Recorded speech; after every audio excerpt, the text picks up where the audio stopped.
안녕하십니까. 2월 20일 금요일 오후 1시를 넘긴 시간입니다. 어제 오후에 서울중앙지법원에서 지귀현 부장판사부가 윤석열 전 대통령에 대한 내란 혐의 피고 사건에 대해서 이를 유죄로 인정하고 무기징역형을 선고하였습니다. 이것에 대해서 국내외에 여러 파장이 계속되고 있는데, 우선 첫째로 저의 생각을 말씀드리겠습니다. 2024년 12월 3일 오후 10시 33분에 윤 대통령이 비상계엄을 선포했고, 그리고 약 2시간 남짓 사이에 국회가 이 비상계엄 해제 결의를 했고, 그래 즉각 국무회의를 열어서 국회의 비상계엄 해제 결의를 의결하여 비상계엄은 종식되었습니다. 요 2시간에서 약 3시간에 걸친 이 비상계엄 사태를 내란으로 볼 수 있느냐? 비상계엄이 헌법에 규정되어 있는 물리적 외관의 형태에서는 그 조건이 미흡한 부분이 있긴 하지만은 대통령은 비상계엄을 선포할 권한이 있고, 그리고 그 이후 해제 과정 등을 통해 가지고 이것을 내란이라고는 볼 수 없다. 비상계엄은 헌법 요건에 좀 미비한 데가 있었다. 그러나 그 과정을 내란이라고는 할 수 없다 하는 것이 저의 생각이 없음을 12월 4일 오전부터 일관되게 공개방송을 통해서 제가 주장해 왔습니다. 우선 저의 생각을 전제로 말을 이어가겠습니다. 지귀현 부장판사는 작년 3월, 그러니까 윤 대통령이 탄핵되기 전에 3월 현직 대통령일 때 공수처가 그를 체포 구속한 일이 있습니다. 이에 대해서 지귀현 부장판사는 공수처는 수사권이 없다. 따라서 이 구속은 절차상 위법하기 때문에 석방한다. 석방 결의를 했습니다.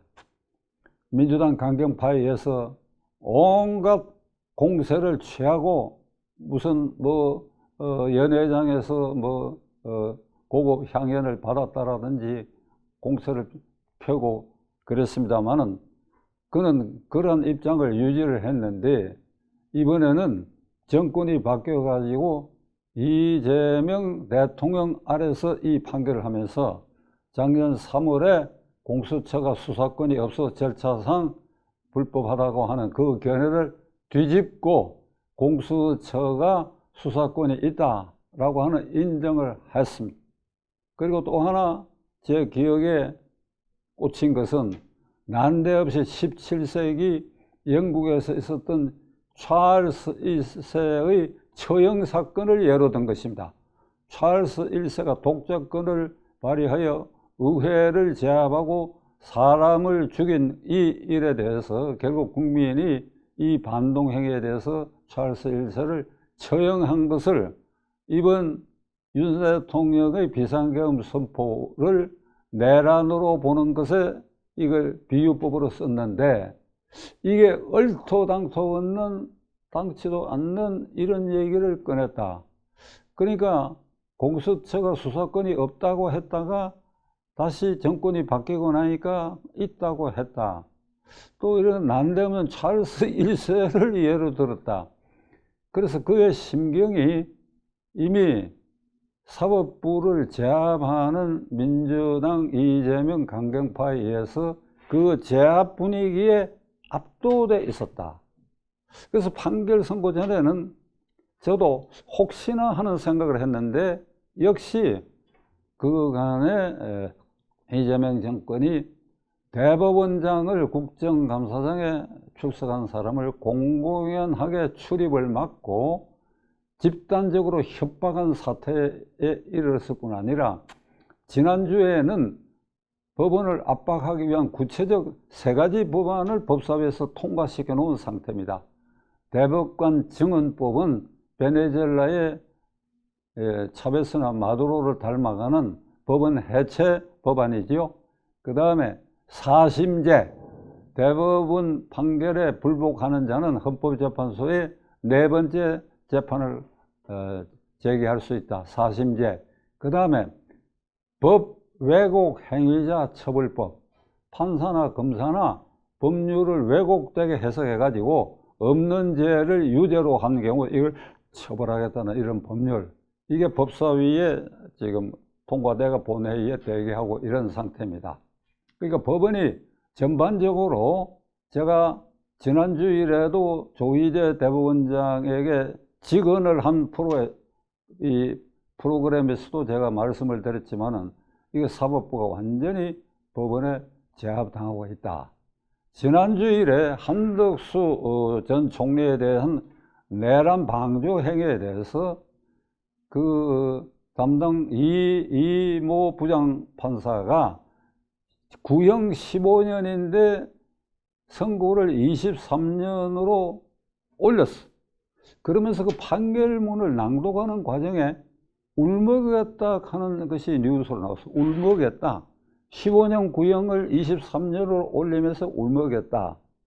그 울먹였다라고 하는 그 의미가 뭔지, 내가 당신은 확실히 내란 방조자니까 어쩔 수 없이 15년은 짧으니까 23년으로 올린 게 인간적으로 내가 미안하다 해서 올린 것인지, 아니면 윤석열 정권의 이 폭압적 행동에 대해서 내가 판사지만 국민의 한 사람으로서 분노해가지고 울먹였는지, 그 심리 상태를 알 수 없으나 객관적으로 봤을 때는 그 판사도 이게 민주당 이재명의 강경파에 복속하고 있는 상태에서 15년을 23년을 올리고, 그게 뭔가 울어야 할, 눈물을 흘려야 할 계제가 아닌데, 그러니까 이 법관의 독립성이라고 하는 것은 이것으로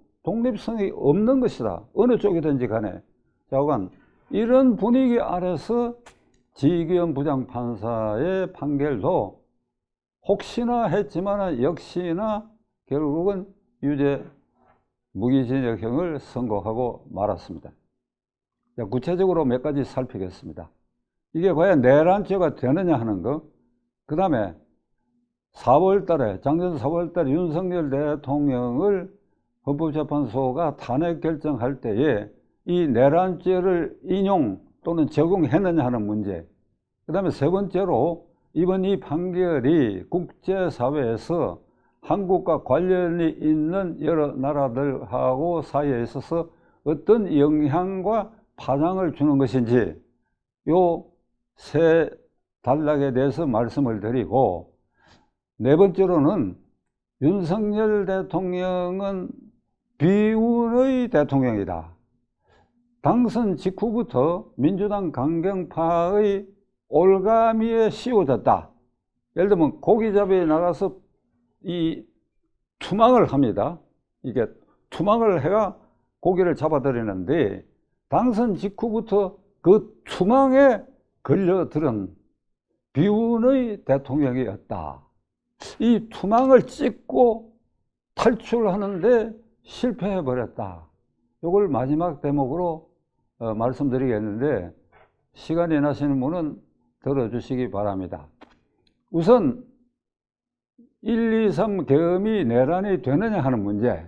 지금 제가 말씀드린 것처럼 헌법에는 대통령의 비상대권을 인정하면서 전시사변 또는 이에 준하는 국가 긴급 사태, 그러니까 외형상으로는 물리적으로 전시사변 또는 이에 준하는 긴급 사태는 없었어요. 그러나 내밀히 들여다보면 민주당 강경파에 의해서 임기 초부터 국정 운영을 거의 불가능하게 하는 상태를 만들었다. 그러면 내가 판단컨대는 대통령으로 선출된 내가 행정권을 유효하게 도저히 행사할 수 없다.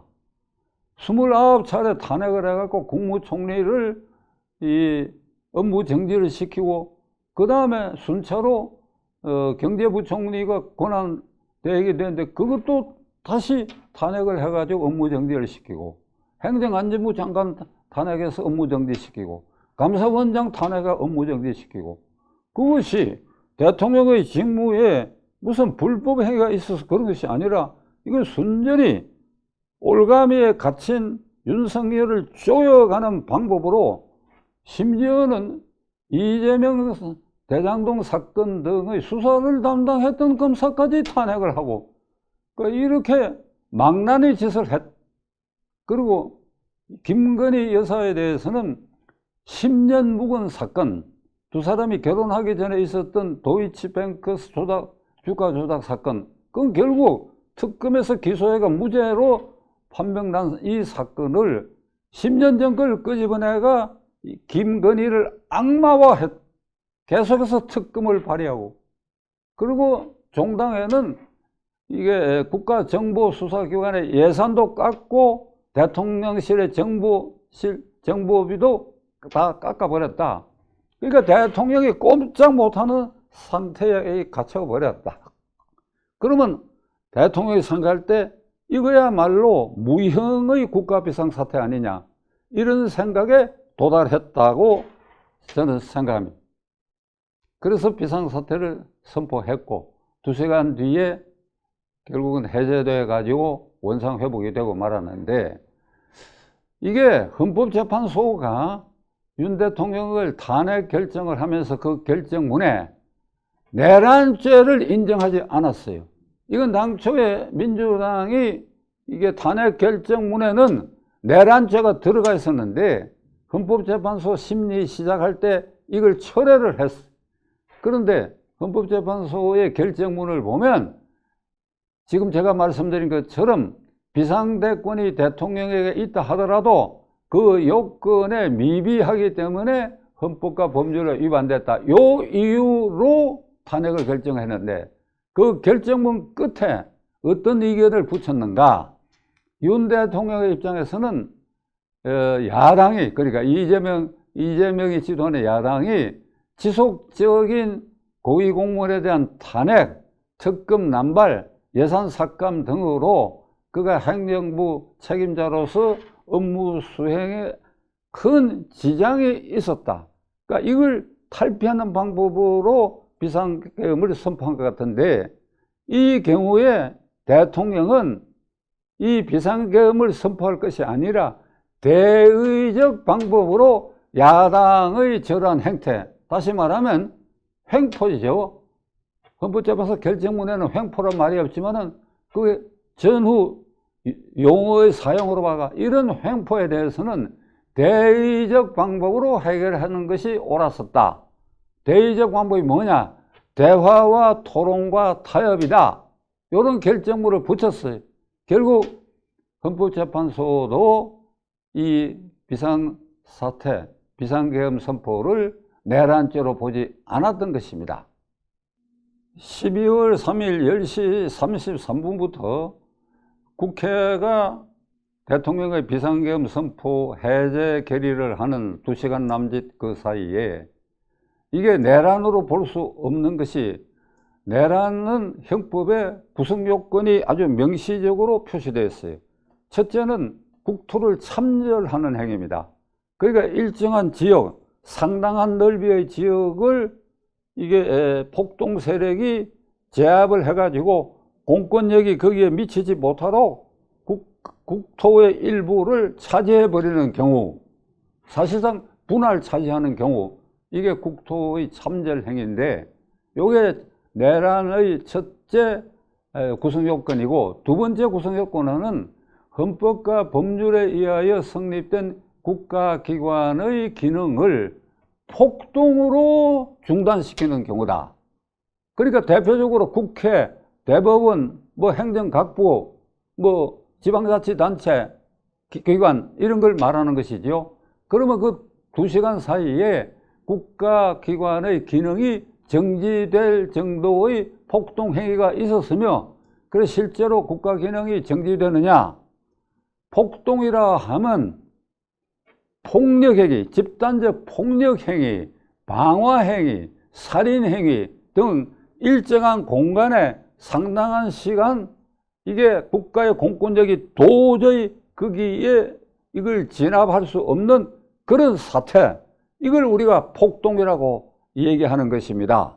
그러니까 이 폭동으로 국회 기능이 정지되고 사법부 기능이 정지되어야 되는데, 그러면 그런 폭동회가 있었느냐? 공수특전단의 일부 병력이 국회 경내에 헬리콥터를 타고 들어온 건 사실이지만 우선 실탄을 장전하지 않았다. 그러니까 총만 휴대했는데, 그럼 국회 본회의장 출입은 어떻게 되느냐? 국회의원들이 출입이 가능했다. 가능했기 때문에 비상계엄 선포하고 1시간여 만에 국회의원들이 본회의장에 모여들어 가지고 그 직후에 계엄을 해제할 정도였다. 그러면 폭동도 존재하지 않았다. 국가 기능의 정지되거나 마비된 일도 없다. 그런데 이게 무슨 놈의 내란이냐? 이건 내란이 아니다, 이거. 그러니까 이런 점을 지기현 부장판사는 외면을 해버렸어. 군대가 동원한 것 자체가 폭동이다, 이렇게 해석을 했어요. 그렇게 되면 헌법에 규정되어 있는 이 대통령의 비상계엄 대권, 비상대권은 앞으로 헌법 개정을 통해 삭제를 해야 돼요. 그 대통령의 손발을 완전히 묶어버려야 돼요. 정말로 비상사태가 생겼을 때도 군을 동원할 수 없는 것으로 만들어버려야 할 것입니다. 그러니까 여기에 지기현 부장판사의 판결에 허점이 있는 것입니다. 다시 정리를 하면 대통령은 비상계엄을 선포할 수가 있다. 그러나 그것이 외관상 물리적 요건에는 미흡하지만은 정신적인 면에 있어서 이 대통령의 직무가 불가능할 정도로 야당이 탄핵 공세, 특검 공세, 예산 삭감 등을 해서 이를 탈출하는 방법으로 비상계엄을 채택할 수밖에 없었다 하는 사정을 헌법재판소도 이를 인정을 하고 있다. 그리고 구체적으로는 폭동행위가 없었고 그리고 국가 기능이 정지된 일이 없었다. 이렇게 일단 정리를 하겠습니다. 다음으로는 윤석열 대통령은 이게 표현이 제가 민망한 얘기지만은 비운의 대통령, 비극의 대통령이었다. 2022년 3월 9일 그가 대통령에 당선이 되었습니다. 그리고 5월 10일 취임을 했습니다. 그 3월 9일에서 5월 10일 사이 딱 2달이죠. 무슨 일이 있었느냐?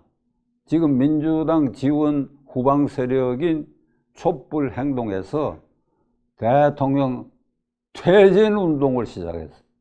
참, 이 웃을 일이 아닌데 대통령 퇴진 운동을 시작했어. 윤석열은 가짜다. 윤석열 가짜다. 부인에게도 문제가 있다. 이건 당선됐지만 대통령 인정할 수 없다. 퇴진 운동을 시작했어. 그리고 5월 10일 후 그 여름부터는 어떤 일이 벌어지느냐. 두 갈래로. 제가 천주교 신자지만은 민망한 얘기로 정의구현 사대단이 시국 미사를 전주에 있는 주교자 성당에서 미사를 드리면서 그 중에 어떤 신부가 대통령을 우리가 인정할 수 없다. 외국 순방하는 귀국길에 비행기가 뚝 떨어져라. 이런 이 폭언을 했어. 성직자가. 뿐더러 그 무렵부터 아까 말씀드린 사퇴 운동을 벌였던 촛불 행동이 그때부터 탄핵 운동을 시작했어.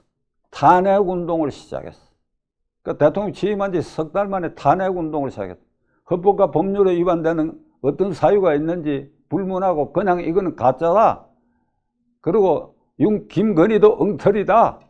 이러니까 탄핵하자. 이러니까 이른바 제야의 대부라고 하는 백낙청 전 서울대 교수,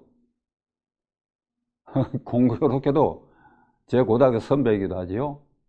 그 양반이 이제 좌장이라고 그럽니다. 요즘은 나이가 들어서 어떤지 모르겠습니다만 그때 어떤 의견을 냈느냐.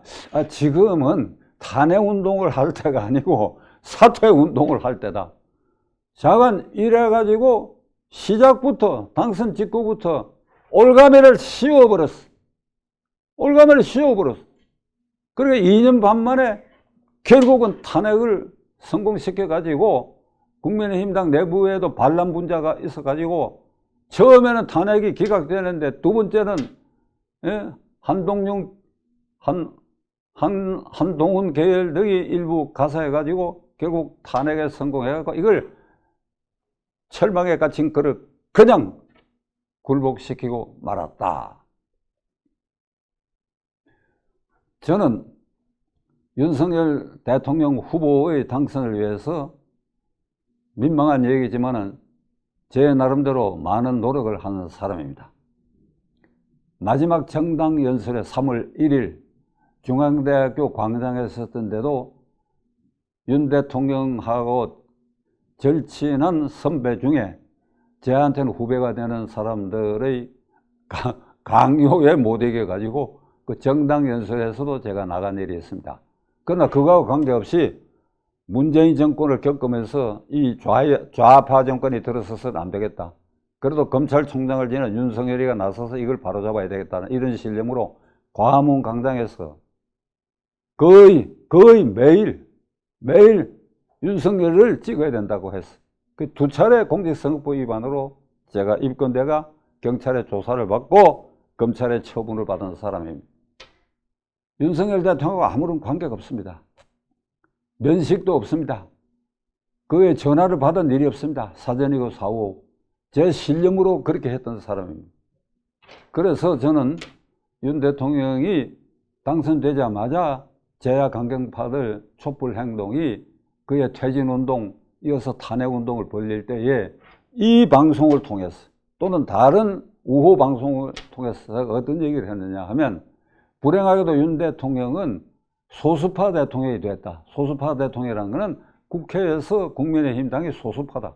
저 강경파들이 21대 국회 후반부터 그리고 윤 대통령 당선된 직후부터 온갖 공세, 탄핵 공세, 특검 공세를 벌리고 있으니까 이를 극복하는 방법은 딱 한 가지 방법밖에 없다.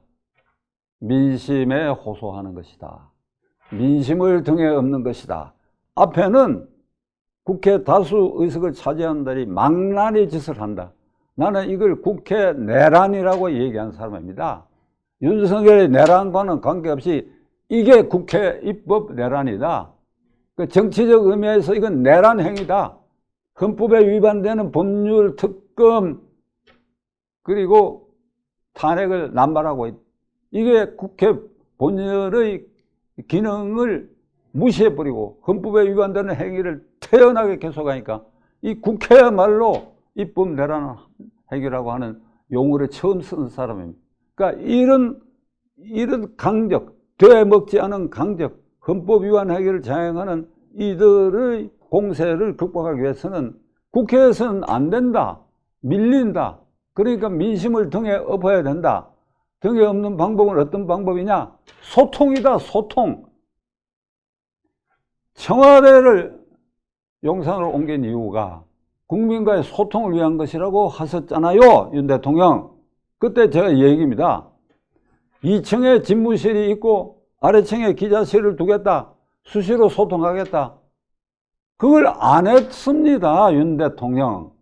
그러니까 한덕수 총리를 이게 권한대행을 그러니까 탄핵을 해버렸다.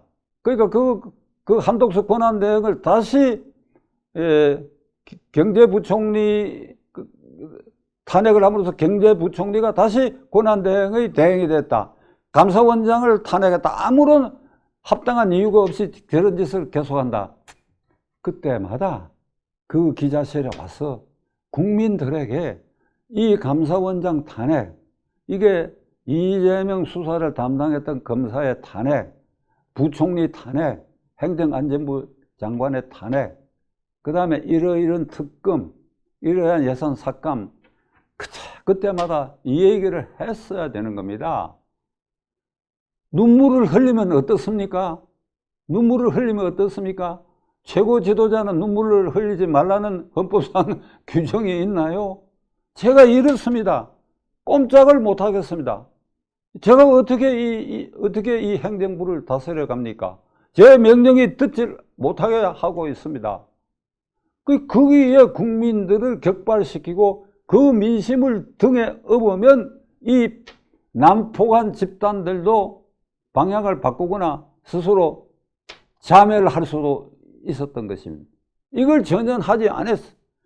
꽁 하고 가슴에 묻혀 있다가 그냥 비상계엄 선포로 이들을 일시에 한번 잠재워 보겠다는 생각을 했던 것 같은데 여기에 올가미에 걸려드는 겁니다. 저는 이 이후 역사가 밝혀지겠지만은 이재명과 강경파들은 윤 대통령이 스스로 비상계엄을 선포할 수 있도록 유도했다고 봅니다. 2년 반 만에 유도를 했어. 그 유도의 족쇄에 그리고 투망에 걸려 쓰러져 버리고 말았다. 이게 윤석열 대통령 개인의 비극이고 우리 헌정사의 비극이고 가슴 아픈 역사를 지금 우리는 살아가고 있습니다. 결론을 내리겠습니다.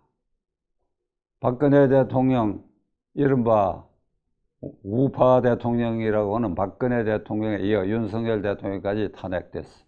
박근혜 대통령은 4년 만에, 윤석열 대통령은 2년 반 만에. 두 사람이 탄핵된 제 나름대로의 분석에 따르면 민심을 등에 업지 못한 그런 점에 있어서는 두 사람이 다 똑같았어요.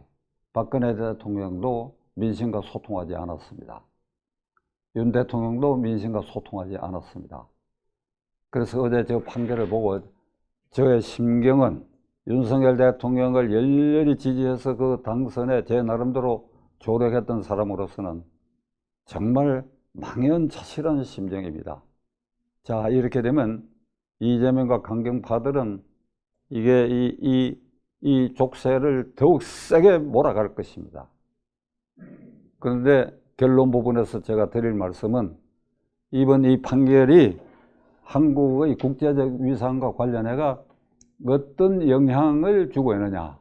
나쁜 영향을 주고 있습니다. 첫째로 윤 대통령이 캠프 데이비드 회담에서 그 당시는 바이든 대통령이었지만은 일본 수상 그리고 바이든 대통령, 윤석열 대통령이 거기서 한미일 협력 체제를 강화했던 그것이 지금 허물어지기 시작했어. 두 번째로는 이번 이 내란 소동의 판결이 북한과 중국이 한반도에 더욱 성큼 다가서는 어떤 계기가 되지 않았느냐.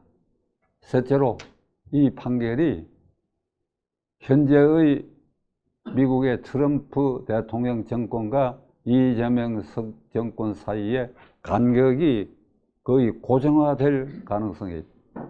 이렇게 되면 국제사회 전체에 한국의 위상이 쪼그러들고 안보 경제는 더욱 위험해지는 지경으로 빠지게 될지도 모른다고 하는 우려를 끝으로 말씀드리려고 합니다. 끝까지 시청해 주셔서 감사합니다.